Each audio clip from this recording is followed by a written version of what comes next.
All right. Can you all see the screen? And can Faham confirm it, please? Yeah, Deepesh, we can see screen. All right, good. So, as Fahim introduced, I'm Deepesh Yasekara, and I'm a doctoral researcher at the University of Nottingham. So let's get on with the session. So today, what you would expect first is to see my academic journey from where I started in 2011 and where I am in 2021. And along the way, I will be giving you guys some advices and tips for developing career in academia, right? And then I will do a brief introduction to the affiliate institutes I'm working with. And later, I will tell you guys what you should do as an undergraduate. And then how can you plan your academic career successfully? And finally, we will open up for questions and discussion, all right?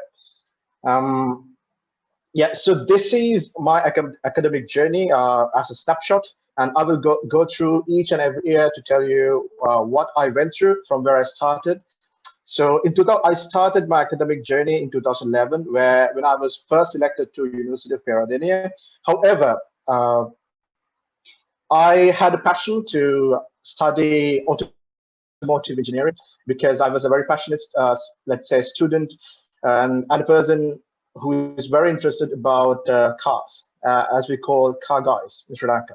So I really wanted to study engineering and automotive engineering especially. So I thought of looking into other options where I can study automotive engineering.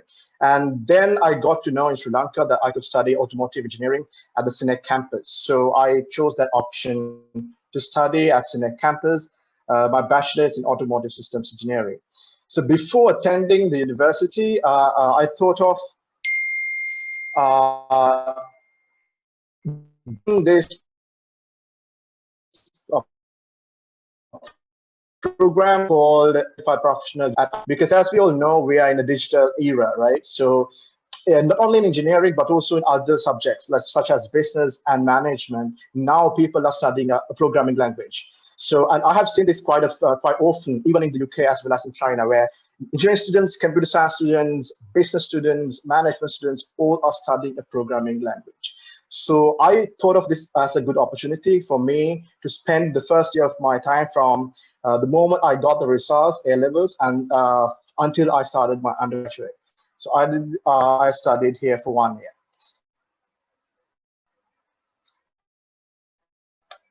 2012, as I mentioned earlier, I started off my bachelor's at University of Wolverhampton, where I could complete my bachelor's degree in Sri Lanka. So I picked University of Wolverhampton as a good option because by that time, the university was known for automotive. As you can see in these photos, these are taken from the university website, and they're the only university, they're one of the few universities in the UK which take part in Formula 3 Cup.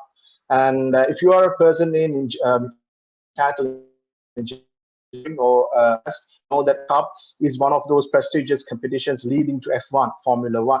So this is one of those universities who take part in F3.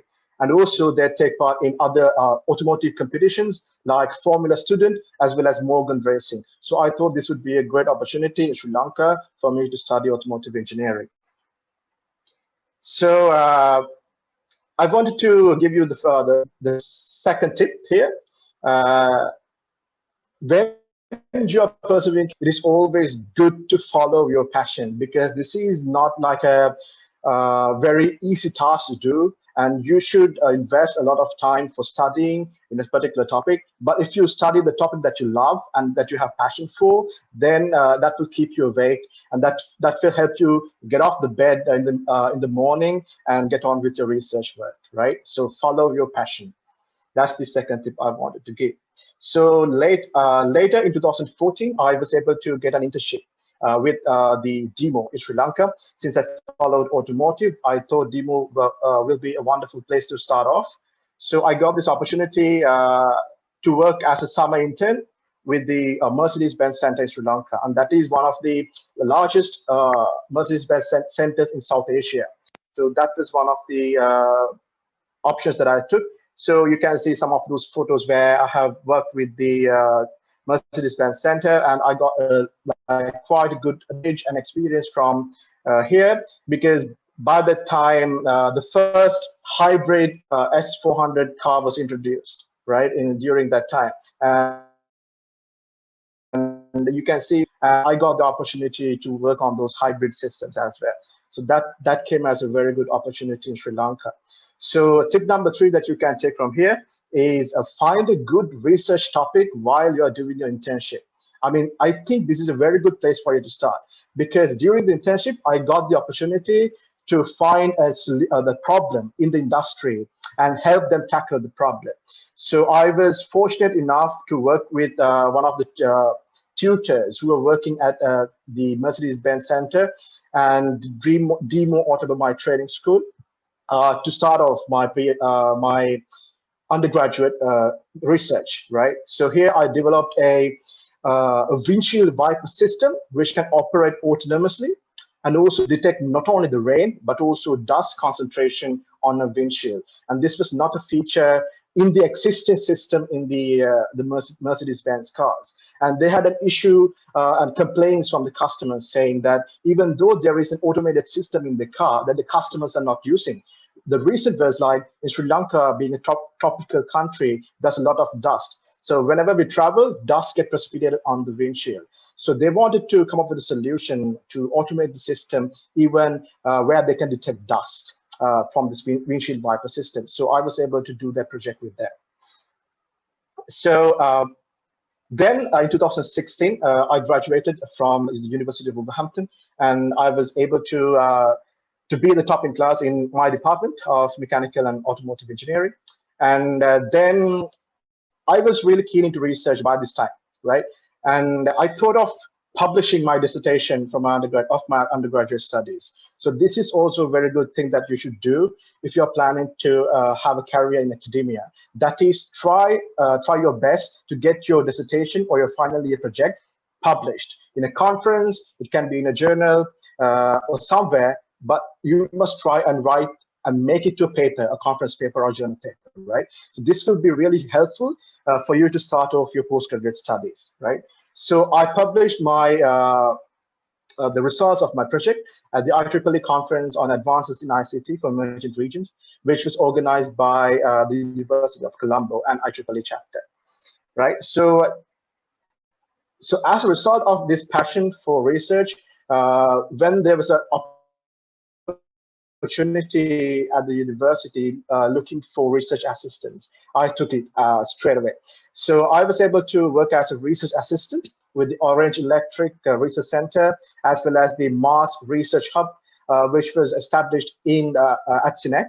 And I got exposure to embedded systems, IoT, industrial automation, and things like that. So during this time, I was able to work on my research and on my interest to find my further passion for research. So I was able to publish 3 more journal publications in the SINEC Academic Journal. So another tip here that you can gain is that if you're planning to do higher studies or to have a career in academia, the best option for you as soon as you graduate is to join the university. This can be as an assistant lecturer, this can be as a research assistant, this can be as a demonstrator, this can be as a tutor. Anyway, it is a very good opportunity for you to join the university, because during that time, you will be able to research on your own or join a research project like what I have done with the industry and find your passion. And to work on the research or publish our research. So I think that is a very good starting point for a future career in academia. So during this time, after publishing these conference papers as well as journal articles, I thought of applying for a master's. And I started off with automotive, right? And then I got experience in embedded systems and IoT. And I thought it's better to broaden my scope from automotive to manufacturing. So I thought about different universities and different courses which offer this type of a subject. And so I applied for University of Nottingham as well as University of Manchester. And I got offers from both the universities. However, Nottingham offered me a scholarship to do my master's. So obviously, straight away, that became my number one option. So another tip here is that when you apply for masters, try to apply at least for 3 universities, because don't just wait. Don't just apply to one and wait, right? Because sometimes it might not be the case. You won't get the first choice, right? So it is always best to apply for different universities and pick the best out of those, right? So then in 2017, I was able to join the University of Nottingham and follow the course in MSc Industrial Engineering and Operations Management. So to tell you a bit about Nottingham, so Nottingham is a Russell Group university. I'm sure you have heard about Ivy League universities in the US, right? So similarly in the UK, Russell Group universities have the same age. So these are as the top research-based universities in the UK. So if you apply higher studies in the UK, I would group universities. And there are a number of universities you can pick from.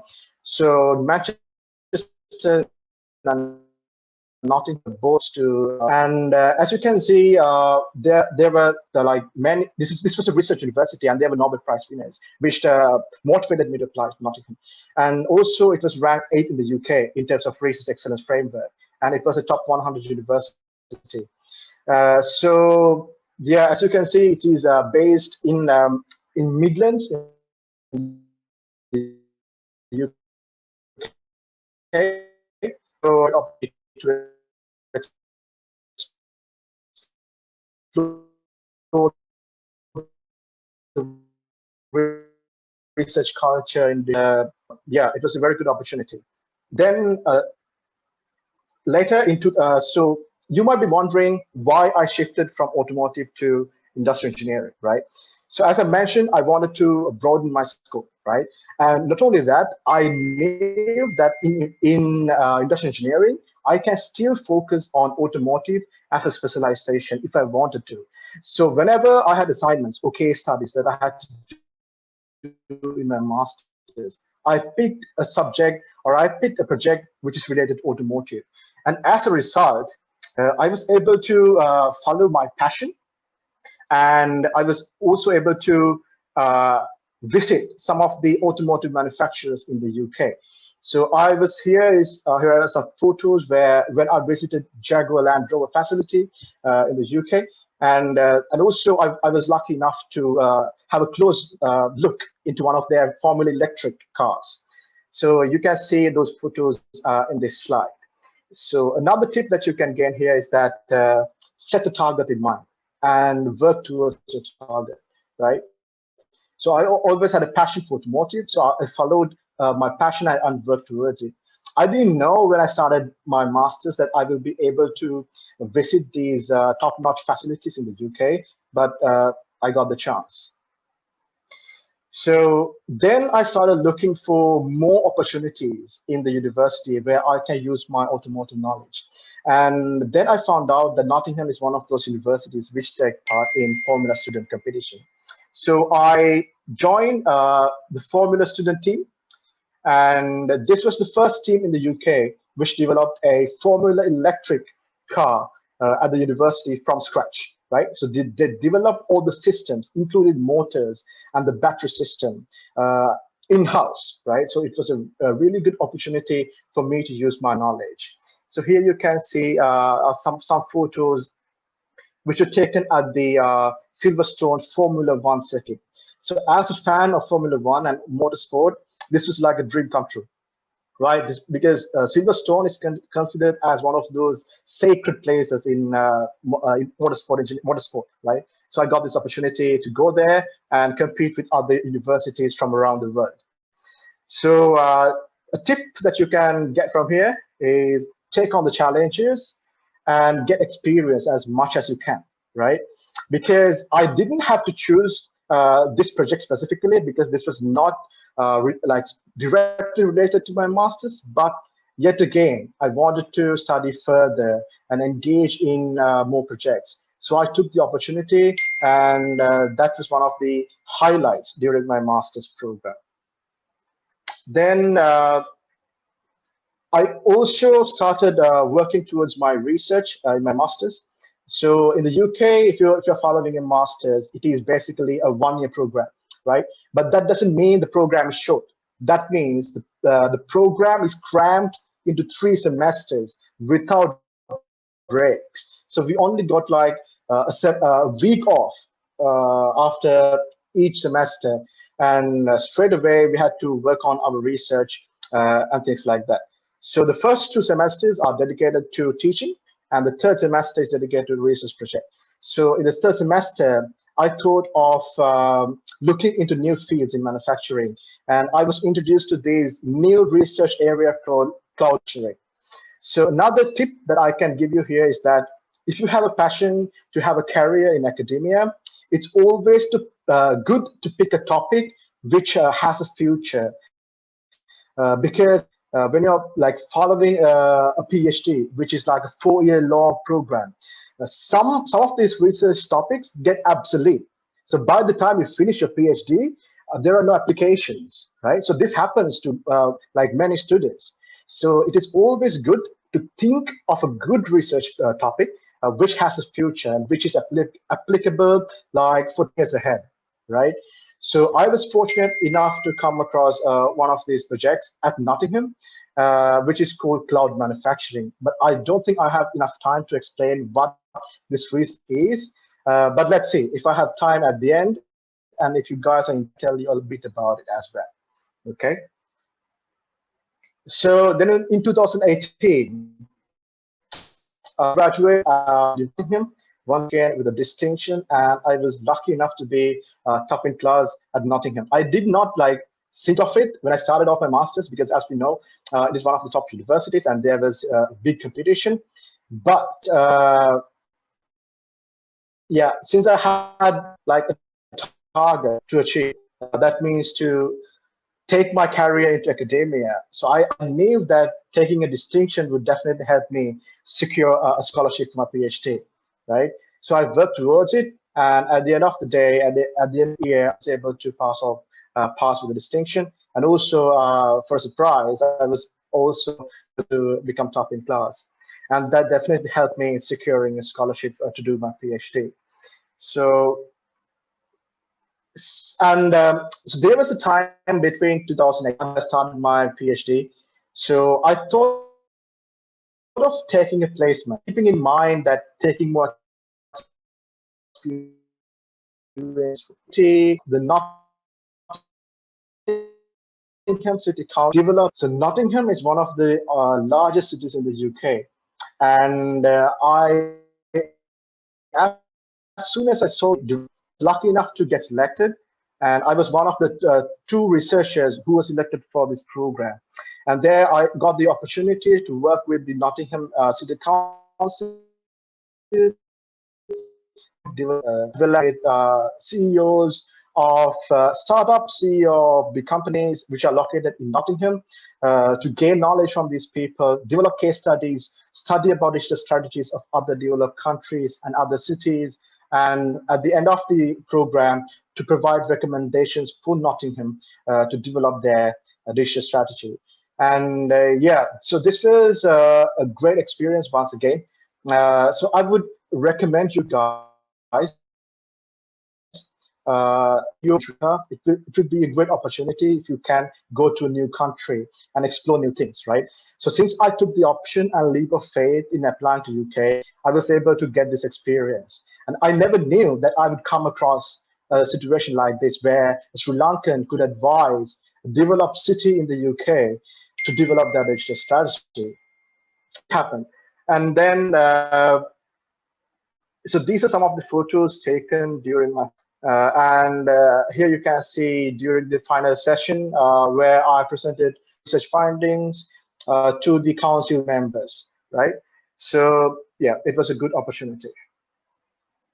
Then, as I mentioned, there was a time period between my master's and starting off my PhD, right? So as soon as I finished this project in the UK, I got an opportunity to join SNEC campus as a lecturer. So I took that opportunity as well. So even though it was just for 1 semester, I came back to Sri Lanka and took on that to get some experience in teaching, right? Because I thought if I am going to follow a career in academia, so experience in teaching matters, right? So I took this opportunity to come back to Sri Lanka and join the Faculty of Engineering and Technology as a lecturer. And then during this time, I had interviews for my PhD. And so when you're applying for a PhD, there are two types of interviews. So there are interviews where you have to get selected to the program, and then there are interviews for funding. So these can be one-on-one sessions or panel of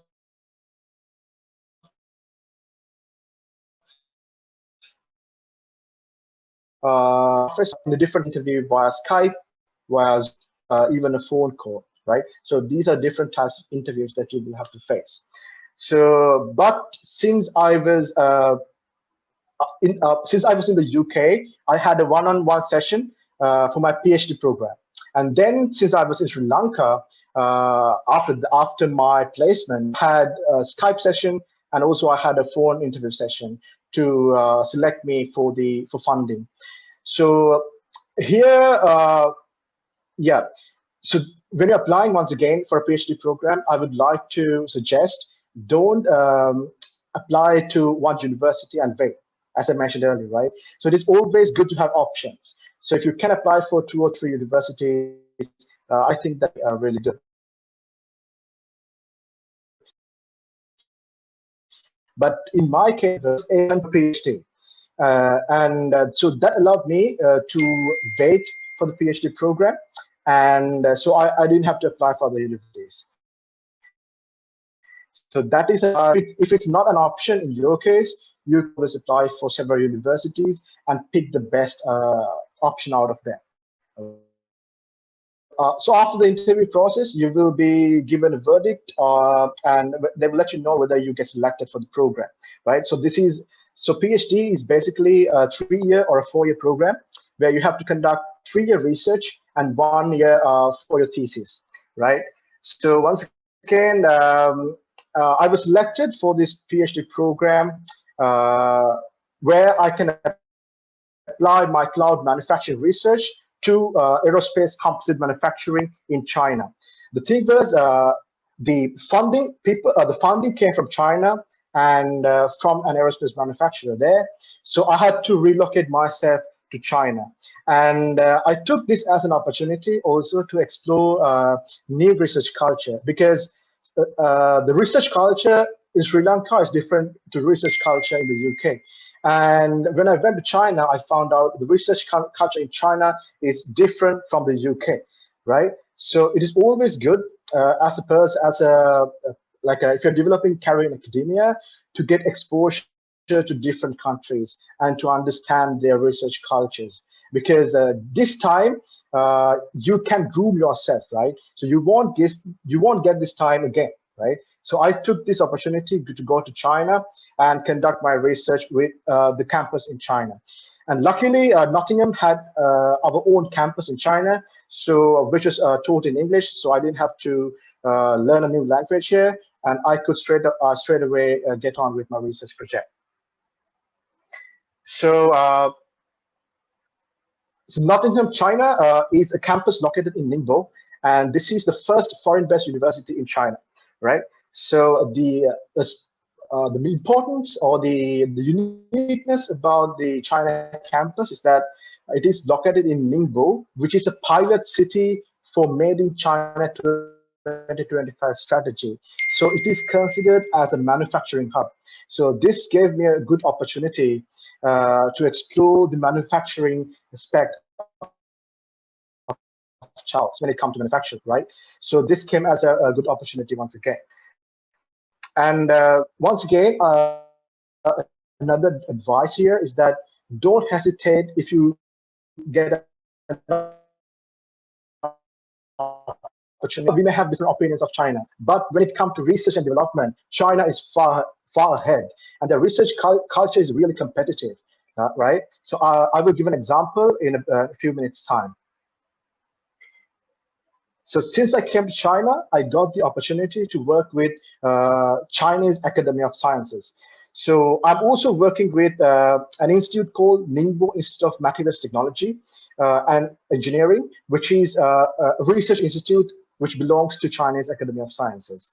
And I'm working with a research group called the Robotics and Intelligent Manufacturing Equipment Technology there. I'm also working with the composite research group at University of Nottingham, right? So sometimes sometimes you're not aware that Chinese Academy of Sciences is ranked #1 research institute according to the Nature Index.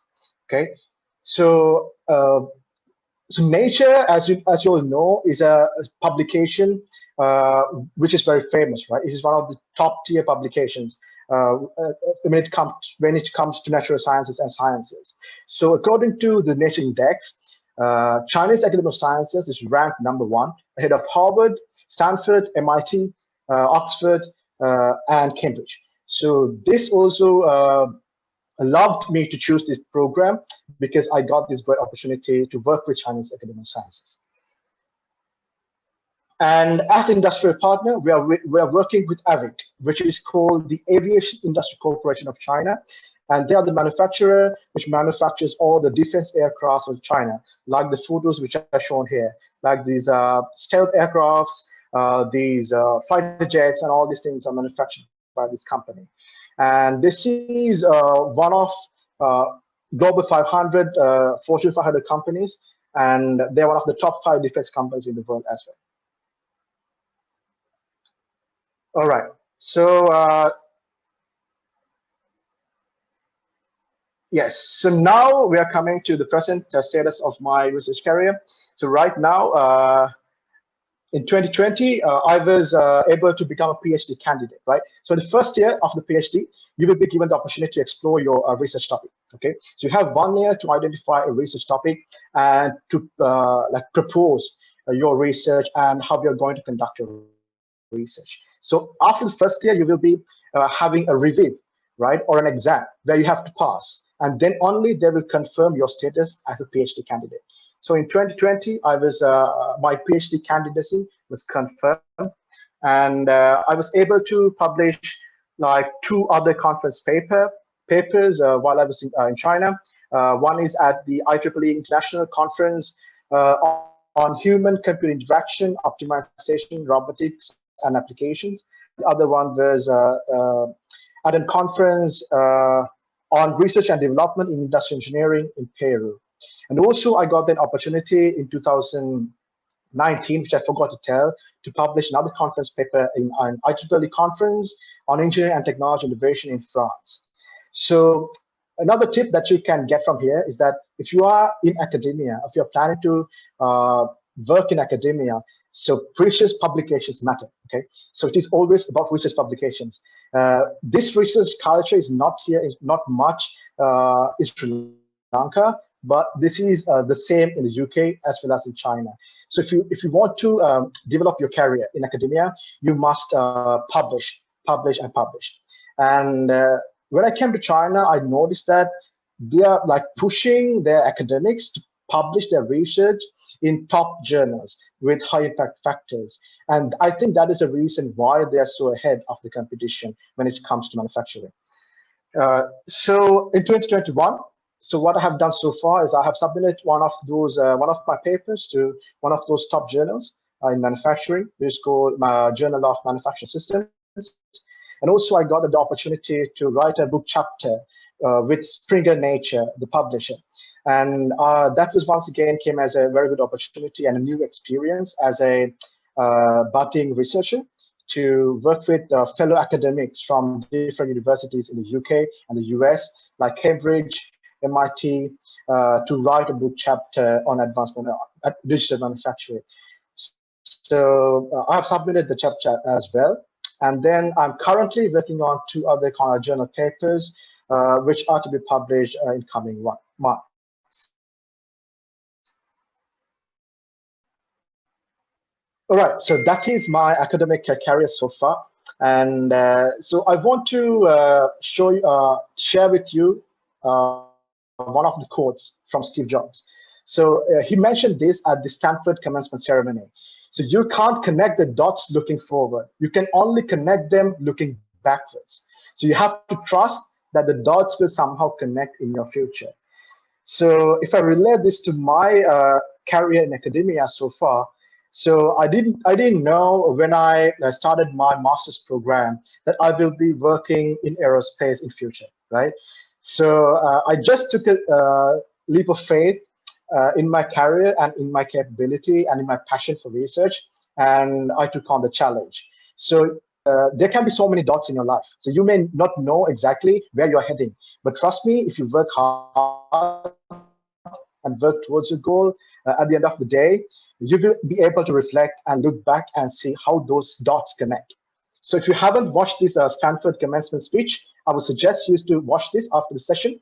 And that is one of the brilliant speeches given by Steve Jobs. All right, so let me tell you some of the things if you want to plan a successful career in academia. Okay, so as an undergraduate, so my number one advice will be to work hard during your undergraduate studies and also to play hard. Okay, so how can you work hard, right? So obviously, as undergraduates, you must study well, right? And I would suggest teaching is one of the best ways to study, right? So when you teach something that you understand better. So in Sri Lanka, we apik kiyනවා kuppidana, right? So kuppidana කියන එක ගොඩක් හොඳ දෙයක්, right? So I would suggest all of you guys, so if you're studying and if you're doing your undergraduate studies, right, teach your peers. If you do, so that will definitely help you grasp these difficult topics. So you can pay close attention to your GPA because if you're applying to master's programs or PhD programs, your GPA matters. So if you're applying for a PhD in the UK, so they expect you to have a GPA over 3.4, right? So that means a 65% of an average. So pay close attention to your GPA. So now the advice that I can give you is to prepare your CV right now, right? So your CV will be the number one thing which is referred by the university. So when you're preparing your CV, it is always good to ask a mentor to proofread your CV, right? So yeah. Then obviously, if you have not started your internship, I would suggest you to work well in your internship because, as I said earlier, internship is a great opportunity for you to start a good research project, okay, with the industry, which is publishable as well, right? Then select a very good topic for your final year project, right? So if you can select a good topic, thinking ahead for your final year project, that will help you to continue your research for a master's or beyond a master's for a PhD, right? So if you can talk to your supervisors and find out new trends in your field and try to pick a good topic, right? So that will definitely help you to follow your career in academia. And another advice that most of the undergraduates look over is that the report, the final year report, right? So this is very important, right? It is not only about doing the research in your final year in your undergraduate program, but it's also important to write your final year report very well. Because when you're applying for universities, they will ask you to submit your thesis or a dissertation for them to go through and see whether you have potential for research, right? So my advice for you as undergraduates is to write a very good dissertation or final year project report, right? So, and another thing that I can say is earn some professional qualifications like programming languages for engineering students, for computer science students, as well as there are other programs such as CIMA, right, for management students or business students. And there are other professional qualifications like in ACCA, Chartered Accounting, right? And then nowadays, there are so many online programs, courses, or certificates given by top universities, right? So these qualifications will help you stand out, right? So when you're preparing your CV, make sure to include these other qualifications that you have on top of your degree. Because when you're applying for a postgraduate program, so all these CVs that are forwarded to the university will have an undergraduate degree. So how can you stand out, right? So you can stand out by doing these professional programs, these numerous courses related to your program, and things like that. Okay, so that is a very good thing that you can do as an undergraduate. So, and as I mentioned earlier, publish your dissertation or your final year project. This can be in a conference, this can be a journal paper, or it can be a poster. It can be an abstract or an extended abstract. But try your best to publish, right? So that is really important. So journal publications are a bit difficult at undergraduate stage, but if you can, that will be a thumbs up, and you will definitely have an edge over others. Okay. So how can you play hard? Okay. So it is important to enjoy your time at the university. I'm sure as undergraduates, you love to enjoy your time at the university, right? So this is really important. Like if you can engage with sports and also with other committees and societies at the university, it is important as well. Because when you're involved in these extracurricular works, you learn soft skills. And soft skills are really important as a researcher, because it is not only about in conferences and talking to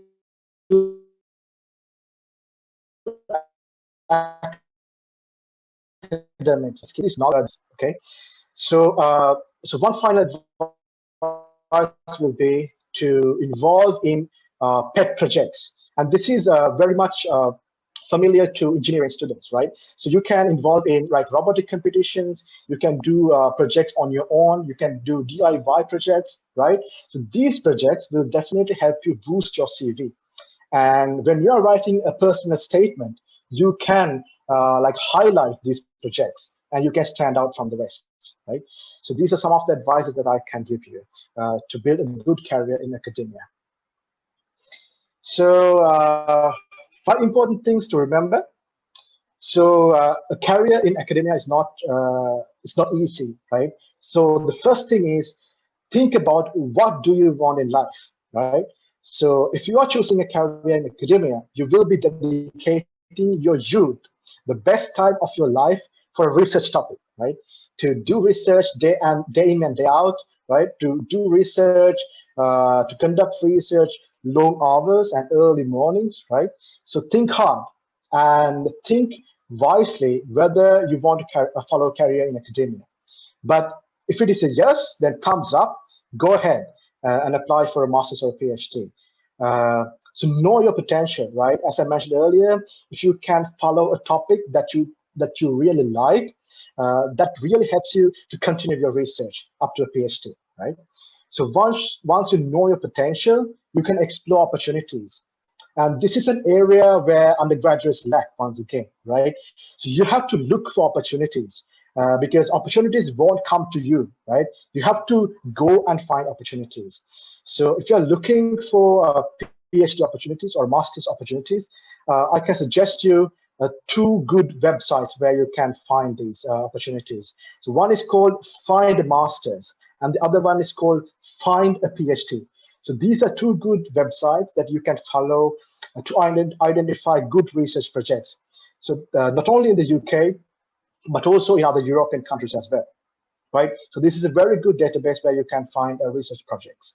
So once you explore opportunities, you must take on the challenge, because sometimes these projects may not be very familiar, right? Because we only have 4 years during our undergraduates to understand and explore different topics, right?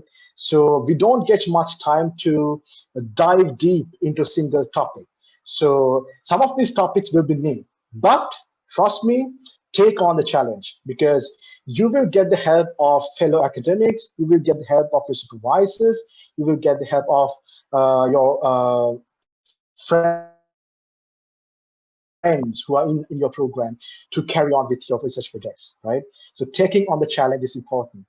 And once you take on the challenge, you have to continually develop, right? So it's not only about the research project. Try to involve yourself with others, attending workshops, then conducting workshops or help you like fine-tune yourself or polish yourself to become a very good academic.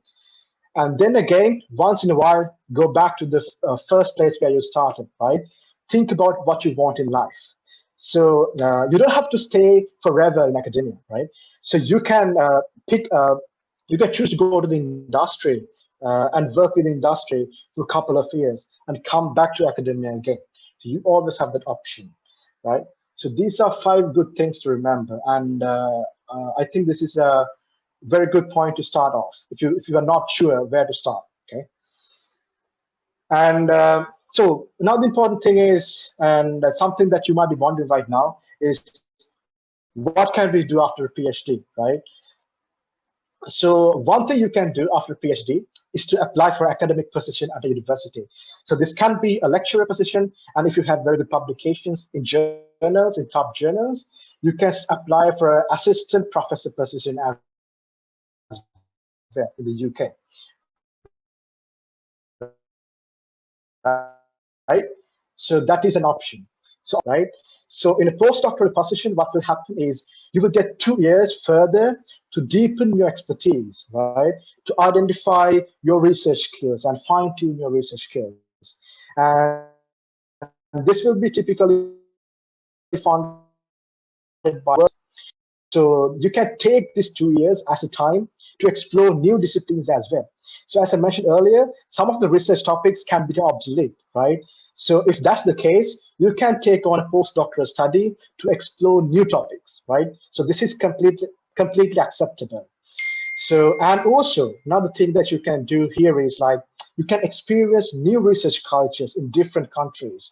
So as I did, I experienced the research culture in the UK, and right now I'm working in China, right? So that will help you to understand or get a broader perspective into your research topic, and how different academics work, how different research cultures work.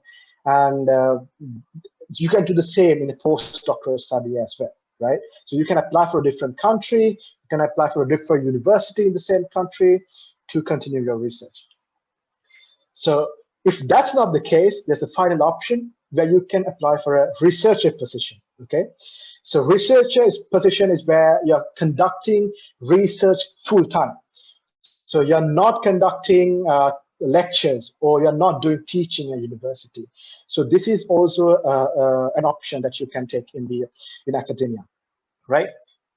So if you look at if you look into research university and a career in academia, so these are the 3 options, right?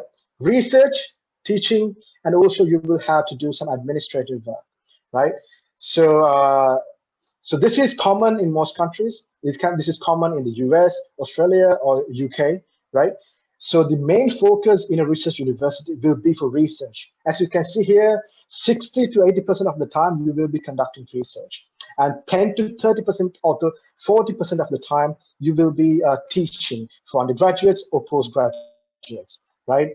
And also you will have some responsibilities to do in administration and other service-related works, right? So these can be active roles in managing projects, right?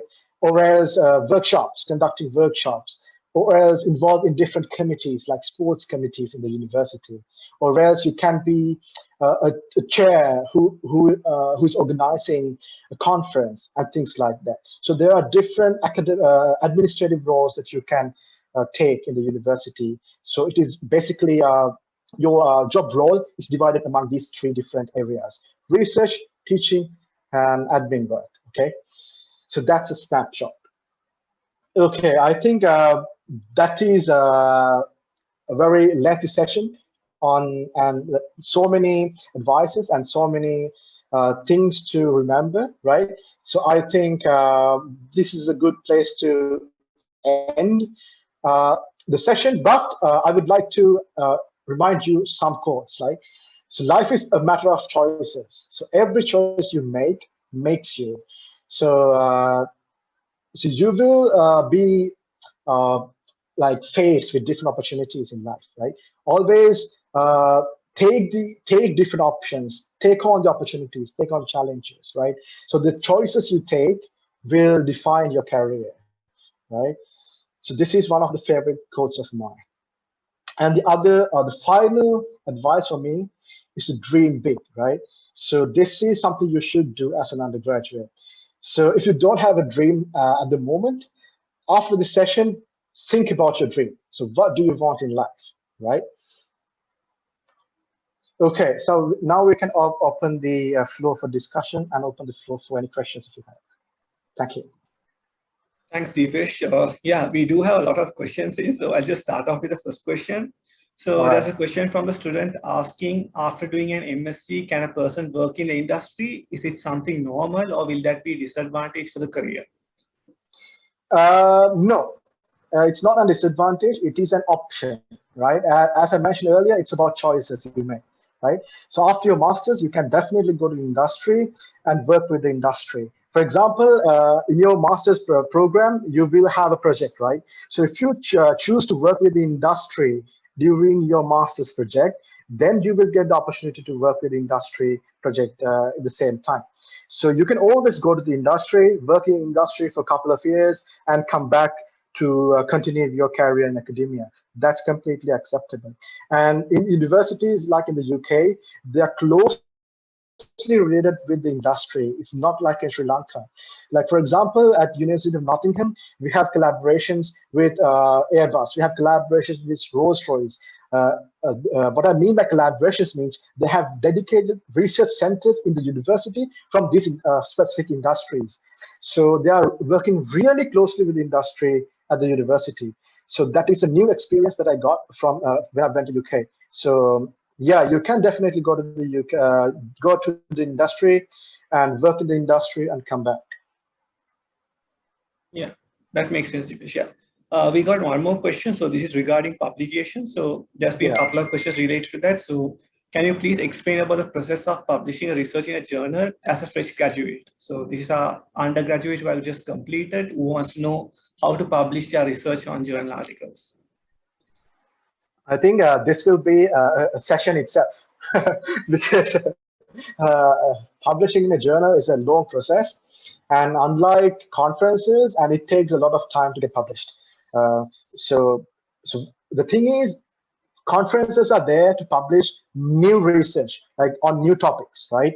So what happens is like you don't have enough data to conduct your research. And when you come across some issues in your research, you can always write a conference paper and publish as soon as possible. Because at a conference, you can get the opinion of the fellow academics. So that is the main purpose of conferences, right? So that is why it takes a very short time to publish in a conference and to present your paper in conference. But that is completely different from journals. So journals are there to publish the results of lengthy research projects. So you should have results, very good results to publish. And and if you talk about the length of these papers, conference paper will take about 6 pages, but a journal paper will take about 12 to 30 papers in some research. So, for example, another thing where I can compare conferences with journal is that conferences may have like 6,000 words for a conference paper, whereas in a journal, you can write up to 10,000 or 14,000 words.